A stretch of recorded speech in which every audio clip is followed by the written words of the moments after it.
All right, welcome back, everyone. We're diving deep today, and I'm excited for this one. We're going into chapter 56 of the Tao Te Ching.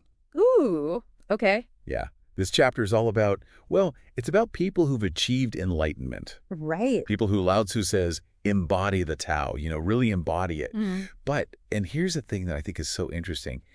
How do we even begin to understand that? Like, what does that even mean? Especially because the text itself seems to say it's almost impossible to define. Yeah, it's a fascinating paradox, isn't it? I mean, even the first line kind of throws that at you, you know? Those who really get the Tao, they have a really hard time putting it into words. Yeah, it's like, how do you explain a feeling that you can't even describe? Totally. Like, you know what, you feel it, but the words just don't quite do it justice. And Lao Tzu actually brings up the Buddha, who said, what cannot be said is called the laws. Oh, I love that quote. Right, so we're already starting in a place of, Yeah. like, okay, we're going to have trouble talking about this. Yeah. You can't just read about it in a book. And that reminds me of that story about Bodhidharma, Oh, yeah. who came to the East and was like, I didn't bring any written teachings. It's all got to come from inside you. Exactly. So, okay, if words fail, where do we go from here?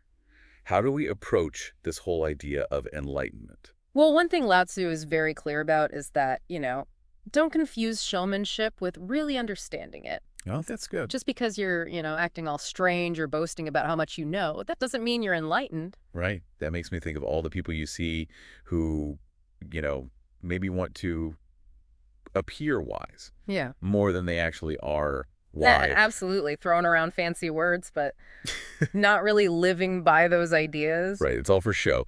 So, okay, so it's not about appearances. Then what are the qualities, the things that actually mark someone who's enlightened?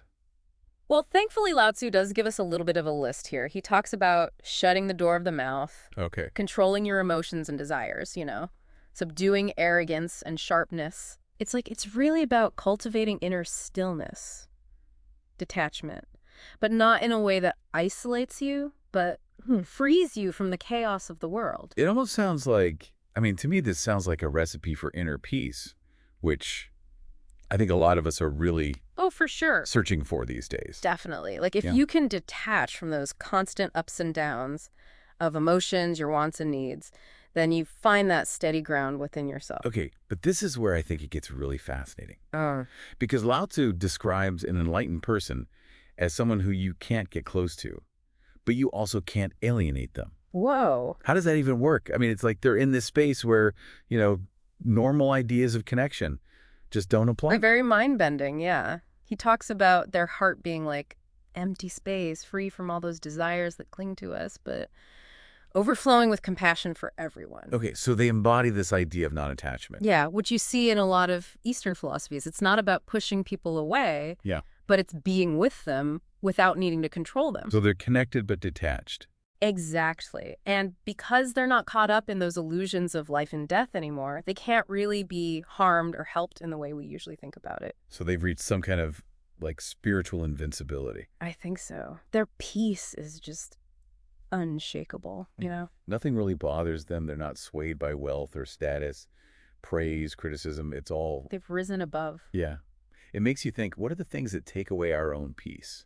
And how can we even begin to cultivate that kind of unwavering inner peace? Well, I think that's the core message here, right? It's not about the stuff you achieve in the world, but this deep, unshakable peace within. And which Lao Tzu says comes from specific actions and ways of being. Exactly. So just to kind of bring it all together, we've seen that really understanding the Tao. It's not about words. It's about embodying it. And that people who are enlightened, they have these qualities that lead them to this inner peace and detachment from all the things that tend to kind of pull us in different directions. And their existence is, well, it's a paradox. It's connection and non-attachment all at the same time. A beautiful paradox. Yeah. But here's something to think about as we go about our day, okay? If we can't really define or interact with an enlightened person in the normal ways, how could we even recognize them if we saw one? Or, and here's a thought, maybe those qualities of enlightenment, that inner peace, the compassion, maybe that's already inside each of us, just waiting to be cultivated. I like that. Something to think about. Thanks for joining us on this deep dive.